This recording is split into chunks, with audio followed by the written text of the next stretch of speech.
Full day of eating today, getting on back on track after being out, not counting macros or anything. So right now it's now 4:43 a.m. Woke up at 4. I have myself some pre-workout, just UC4 from Costco. I got my water ready. Just put some cold water in this thing. Keeps your water cold. And then I'm going to do a chest workout, do some cardio, and then get my days going. Just got to the gym, and we're gonna kill this chest workout. So yeah, and then we gotta do cardio.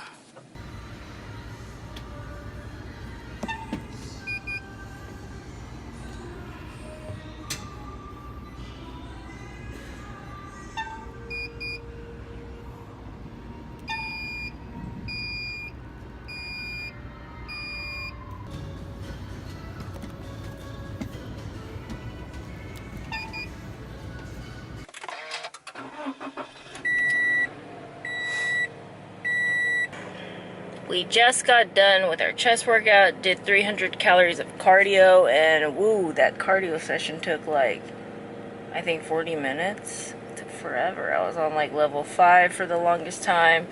Then I got to level 8, and in my experience, when I lose a lot of body fat, I get faster on the Stairmaster. Right now I feel like crap from eating like crap, so for the past few days, so yeah, I'm not the fastest. When I'm at my fastest, I could do level 12 the whole time, most of the time, and then I can get 400 calories of cardio done in like 30 something minutes, less than 40 for sure.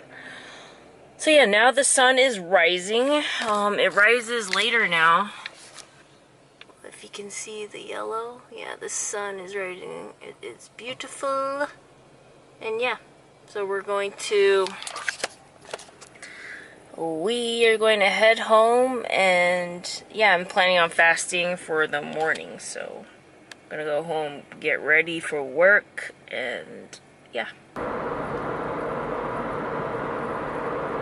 Arizona has one of the most beautiful sunrises and sunsets. Oh, it's so bright. Alright, so for the first meal of the day, I went to Subway. I got an oven roasted chicken sandwich on Italian bread and got mustard, vinegar, pepper to save calories. And these are the chips I had as well.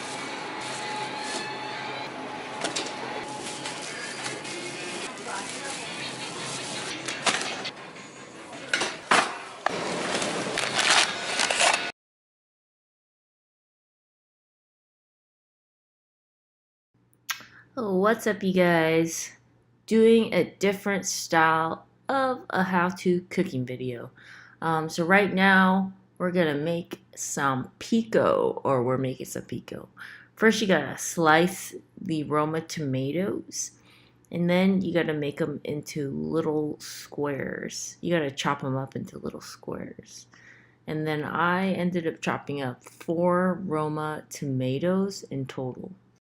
I don't show it here, but I ended up actually weighing the tomatoes just to get a good macro gauge, because I was curious how much per container my homemade pico was. Next thing I did was I got ready to chop up some red onions. First I peeled the skin, then I go ahead and chop away and make sure that these are very small chops. So very small squares. So basically kind of like the size of the Chipotle ones. And of course, after you're done, go ahead and weigh it if you want to know the total macros.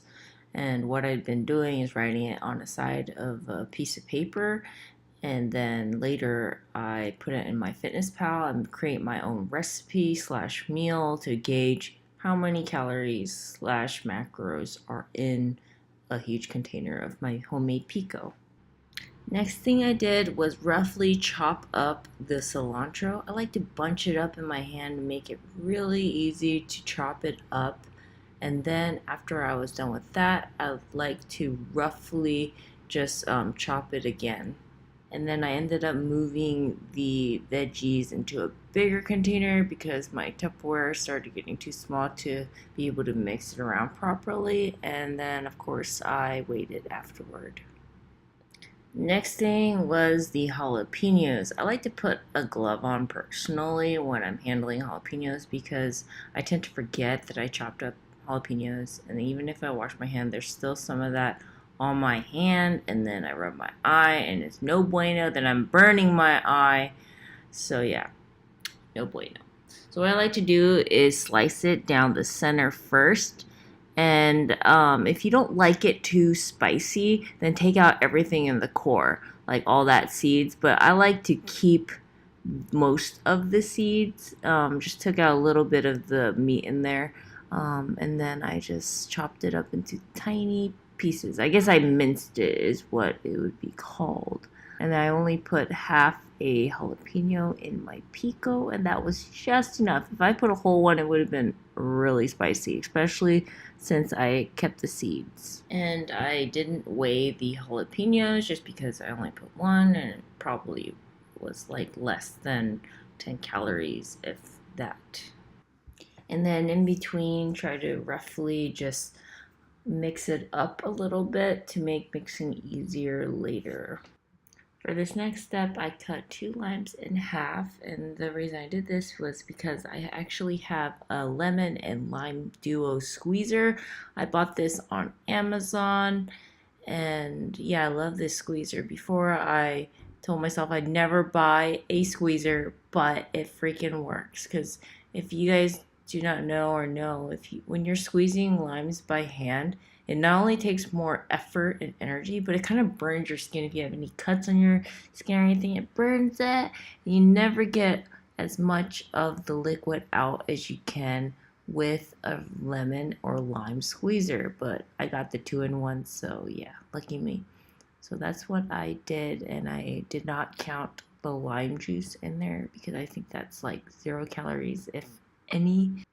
The next step is I added some black pepper and kind of just eyeball how much you want. And then I got some sea salt, and then I just stirred and tasted as I go. So I would add some, stir, then add a little more, stir, and then just make sure it's to your liking. And then after I did all that, I transferred it to the Tupperware container I usually used.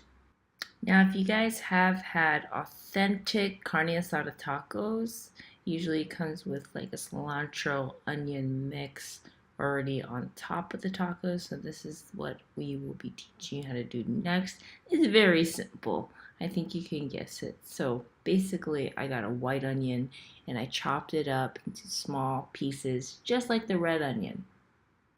And then thereafter, I roughly chopped up some cilantro, and then you stir it up. And also, something that you can do that is optional is add some lime juice and some salt to taste. I didn't do those 2 things because I already, seasoned my pico, and then I already added lime to that, so I'm good on that. So that is something you can do. And I failed to mention this, but I did weigh the cilantro and the onion to gauge how many calories one serving was. Right here, I'm just showing you the fat-free refried beans that I heated up on low heat on stovetop. I only used 1 serving. Then next, I'm putting a piece of flank steak on the pan. I used a cast iron pan. I heated it up on medium, but made sure the pan was nice and hot before I put the steak on. And then I added some sea salt and some pepper. I cooked my steak about 3 to 4 minutes each side. I just check on it and then I let it rest for 10 minutes before I slice into it. These are the type of tacos I use. Macros are pretty good on them. And then I heat them in a wok on medium-high heat and just make sure you keep an eye on them. I do them until they're nice and golden brown. And yeah, this is a good hack. Anyhow, I hope you enjoyed this commentary and see you on the next one. Flank steak is a game changer. Just remember the grain actually goes this way, so I cut against the grain, so that way. And it's very low in fat for a steak. Look at that, so pretty. I was craving carne asada tacos again, so I made my pico, my cilantro onion mix, got a serving of the fat-free refried beans, some limes. I think I'm gonna try it with some kimchi. Here's the flank steak, and I have plain Greek yogurt, and then 12 street tacos. So this is dinner, and it is a feast. Here's what the taco looks like when built. Yeah, it's gonna be really super good. This is my dessert. Killed those tacos, like, was so hungry, but this is a 15-calorie sugar-free popsicle, so it's dessert for now. Round 2, another popsicle, and this is what I am going to end the night with. Sorry for the low quality, but I am recording this from my cell phone's front camera. Today's been a sucky day, and I was gonna say screw the diet today and just eat whatever, but I'm sticking to the plan. I'm glad I did. Today hit around 1,400 something calories, I think 1,470. And yeah, it's just, the day went from really good to really sucky, and yeah, I'm kind of proud of myself for not doing the diet. I was really tempted at just saying screw it and just eating whatever, and just been kind of down all day, and I don't know, it just sucks when you have bad days, and I don't like it. But yeah, anyways, I hope you guys enjoyed this full day of eating, and I'll see you on the next one.